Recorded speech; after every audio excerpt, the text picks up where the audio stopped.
E o foco agora é educação, principalmente voltada à formação para o mercado de trabalho. O setor de tecnologia é um que mira, a necessidade de qualificação de alunos desde a base. E a ideia é que seja criada então uma cultura voltada ao ambiente de inovação para facilitar a adaptação ao futuro do mercado de trabalho.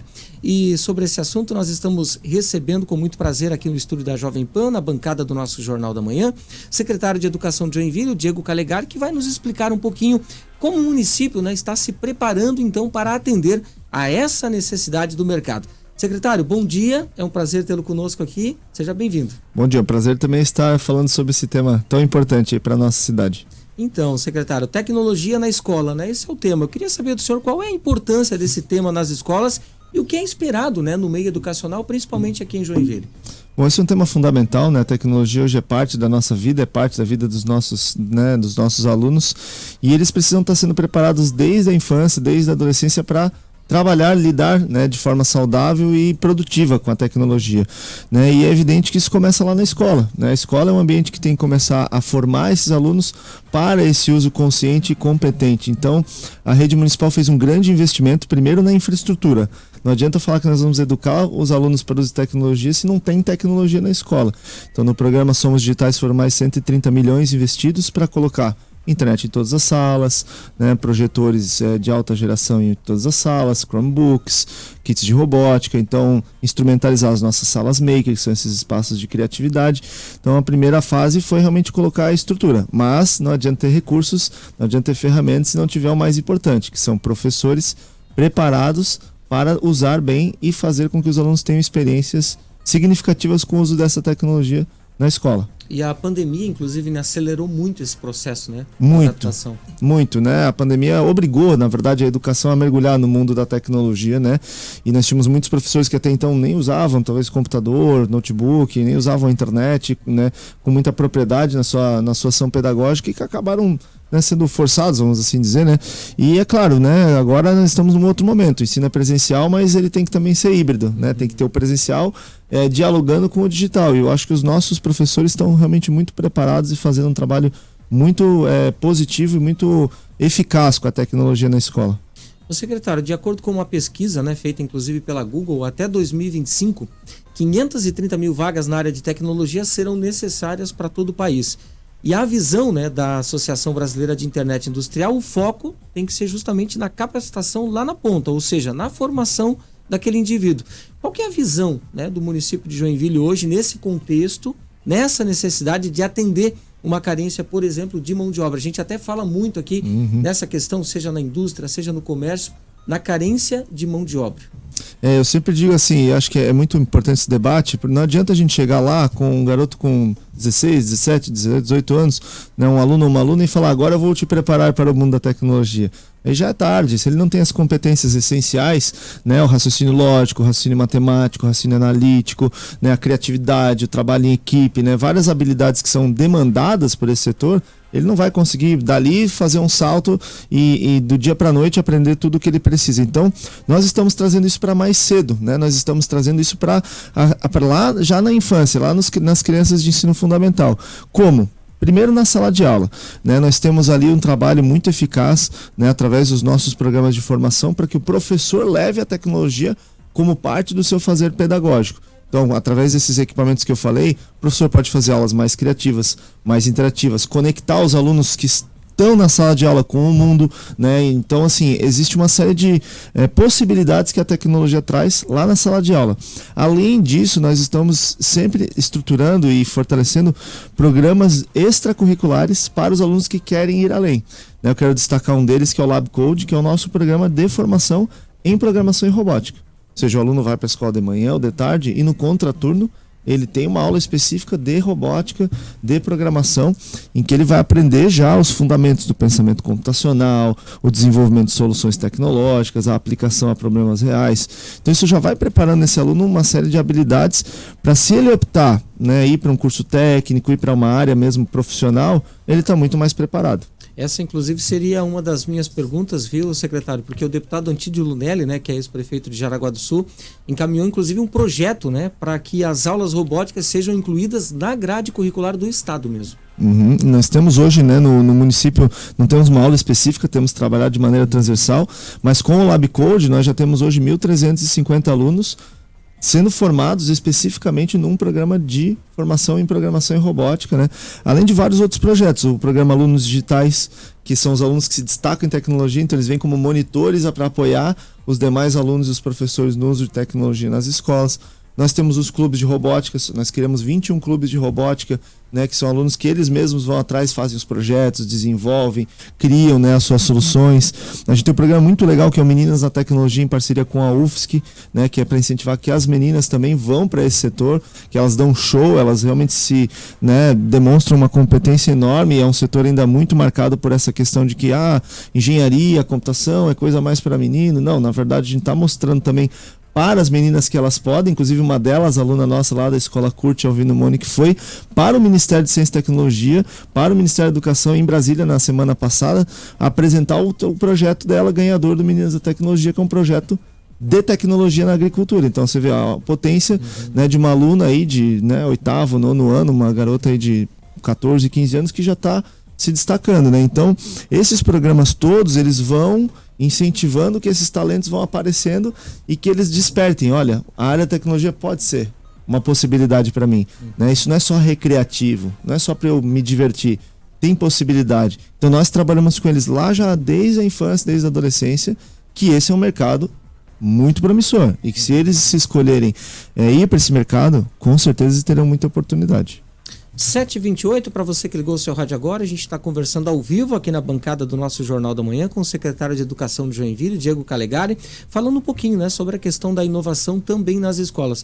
Secretário, recentemente, né, a gente acompanhou aqui no rádio, na TV, uma campanha voltada para que o jovem conheça um pouco mais sobre a indústria, que é uma forma de despertar, né, o interesse dessa nova geração a estudar, a buscar uma qualificação na área e futuramente se tornar um profissional.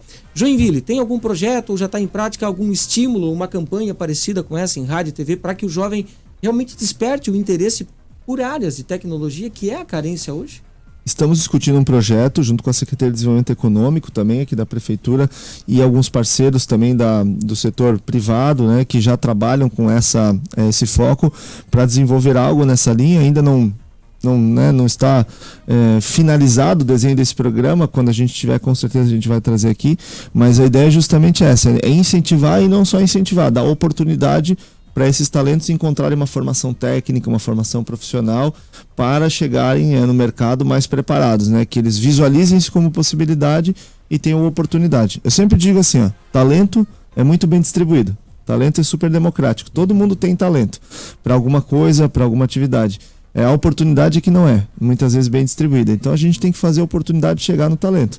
Então quanto mais os jovens forem expostos a experiências, a momentos, a atividades que mostrem para eles esse caminho, com certeza nós teremos mais pessoas indo, né, no futuro escolhendo profissões e atividades nessa área. Então sim, nós temos uma missão no nosso foco é o ensino fundamental, claro, o município, né, não detém oferta de ensino médio, de ensino técnico, né, como vocação, mas dentro daquilo que é o nosso segmento de atuação, é já incentivar e preparar esses alunos para o futuro. Secretário, uma fala do senhor me chamou a atenção no início do nosso bate-papo, quando a gente comentou a respeito da questão da aceleração forçada devido à questão da pandemia, né? E aí o senhor comentou que, inclusive, enfim, tinha professores que talvez não utilizassem nem o computador, né? Justamente esse seria o ponto que eu queria chegar. Como é que enfim, está sendo feita, né, essa interação com os professores nesse processo de difusão aí de novas ferramentas voltadas para a inovação? Como é que está sendo feito esse acompanhamento? Isso é muito importante, como eu sempre falo, o professor é o agente mais importante de transformação do aluno, é ele quem vai estar no dia a dia com, né, os nossos alunos, e nós fortalecemos uma equipe de professores e integradores de mídias, são os nossos PINs, são professores dentro das escolas que estão vocacionados para trabalhar a tecnologia, então eles são os formadores dos seus colegas. Então, os PINs são formados pela Secretaria, capacitados, né, trabalham em equipe, e esses 70 professores, então, nas escolas vão disseminando esse conhecimento, essas práticas, vão apoiando os professores. Então esse é um programa bem robusto de formação mesmo para o uso eficaz da tecnologia. E o professor, quando ele aprende a usar bem essa ferramenta, ele gosta, que facilita o trabalho dele, torna a aula mais interessante, o aluno se engaja mais. Você imagina lá na nossa época, vamos lá, falar de sistema digestivo. Pô, só o tempo que o professor de ciências ou de biologia demorava para desenhar o sistema digestivo no quadro era um absurdo, né? Você ficava ali 15 minutos de uma aula perdida, né? De tempo perdido, porque o professor estava lá. Hoje ele vai numa escola nossa, por exemplo, com o nível de tecnologia que ele tem um computador, o professor tem, cada um computador, tem os Chromebooks, tem o projetor. Ele mostra um vídeo 3D para os alunos do sistema digestivo funcionando, né, de uma maneira muito mais interessante. Então esse é um exemplo pontual de que para o professor também é vantajoso. Ele ganha tempo, ele ganha eficácia. E sem falar que essas ferramentas também trazem um potencial de interatividade. Então o computador, o projetor, tudo isso conectado permite com que a aula seja muito mais interessante. E para finalizar, é importante dizer, não adianta de novo só o equipamento, tem que repensar a lógica de ensino. A gente ainda tem no Brasil um ensino muito tradicional, os alunos enfileirados em carteiras, o professor na frente explicando. Então a gente tem que quebrar também esse paradigma, isso é um desafio. Nós já temos feito um movimento com a formação, com o mobiliário, os mobiliários novos que estão vindo já são com outra característica, são carteiras que se movem, que dá para, né, se configurar em vários modelos. Nós somos membros um dos poucos municípios do Brasil que faz parte da rede brasileira, a rede de aprendizagem criativa, para trabalhar a criatividade, a interatividade no ensino. Então estamos fazendo esse movimento. É um trabalho de longo prazo, mas que já tem mostrado muitos resultados. O secretário, e há a possibilidade de convênios também com escolas especializadas em programação para ampliar esses acessos a esses conhecimentos, por exemplo?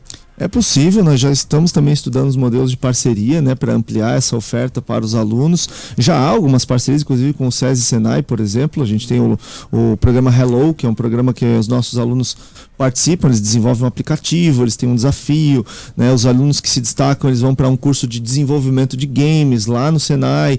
Então já tem, por exemplo, né, uma parceria, por exemplo, via programa Hello. Também tem uma outra parceria que é o programa Trilhas, que é um programa de contraturno, não só voltado para tecnologia, onde a gente tem vários parceiros espalhados pela cidade que oferecem o contraturno para os nossos alunos. E nesse contraturno sempre tem a tecnologia também, como parte da formação dos alunos. Então, já há algumas parcerias firmadas, queremos ampliar, estamos discutindo inclusive com atores da indústria, do mercado, né, para que eles nos ajudem, porque eles sabem qual é o tipo de profissional que eles vão precisar. Então a gente sempre está conversando com o pessoal do Join Valley, do pessoal do Ágora, né, do ecossistema, para aproximar esses dois mundos, o mundo da educação e o mundo do trabalho e da produção, né? Esses mundos têm que estar conectados, né? Secretário, a gente sempre diz que os desafios são grandes, são constantes, né? Como se diz no ditado, a gente tenta matar um leão por dia, né? E além, é claro, da tecnologia que se move na velocidade da luz, tem também a outra preocupação que justamente é de despertar o jovem para que o jovem tenha o interesse, né, de se especializar, enfim, e futuramente se tornar um profissional dessa área. Na opinião do senhor, quais são os maiores desafios para a gente ter, né, essa geração cada vez mais preparada para as futuras exigências do mercado?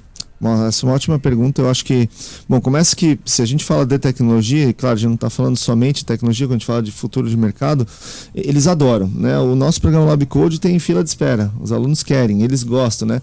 Sonho da nossa geração era ser jogador de futebol, né? Hoje eles querem ser youtuber, eles querem ser, né? Enfim, trabalhar numa grande empresa como essa, Google, né? Como foi citado. Então, assim, o interesse existe nos alunos. Eu acredito que o grande desafio que a gente tem pela frente é que o mundo está cada vez mais complexo. E hoje eu ter uma formação só técnica não me garante que eu vou ser um bom profissional. Eu tenho que ter pensamento crítico, eu tenho que ter capacidade de fazer conexões entre ideias, entre setores, né? Eu tenho que saber dialogar com pessoas que pensam diferente, tenho que saber conviver com pessoas diferentes, eu tenho que saber trabalhar em equipe, né? Então tem muitas habilidades que são essenciais, né? Eu acho que o grande desafio é a gente trazer isso para a escola como uma rotina, né? Não focar só naquele conteúdo acadêmico, que é importante, aprender história, ciências, né? Língua portuguesa, matemática, tudo isso é importante, mas a forma como a gente trabalha esses temas, trabalha esses componentes curriculares, tem que ser uma forma que trabalhe desenvolvendo habilidades que a gente chama das habilidades do século XXI, né? E que passam muito por desenvolvimento socioemocional, né? Trabalhar, ter resiliência, ter persistência, né, saber trabalhar com outras pessoas. Então acho que esse é um grande desafio para o futuro, né? O mundo está cada vez mais complexo, cada vez mais dinâmico. Hoje um título de ensino superior não te garante nada, né? Não te garante um emprego, não te garante sucesso profissional. Então eu vejo que nós temos que preparar os nossos alunos para serem muito capazes também de aprenderem a vida toda. Eles se tornarem autodidatas, aprendendo a aprender, é muito importante. Muito bem. Secretário, para a gente finalizar o nosso bate-papo, né? Sempre tem aquela discussão e a gente sempre ouve falar, né? Qual o caminho que eu vou seguir? O de uma faculdade para ter um diploma de faculdade ou um diploma técnico? Na opinião do senhor? Eu acho que isso é particular de cada pessoa, né? Mas o que eu penso assim, no Brasil o ensino técnico foi muito desvalorizado.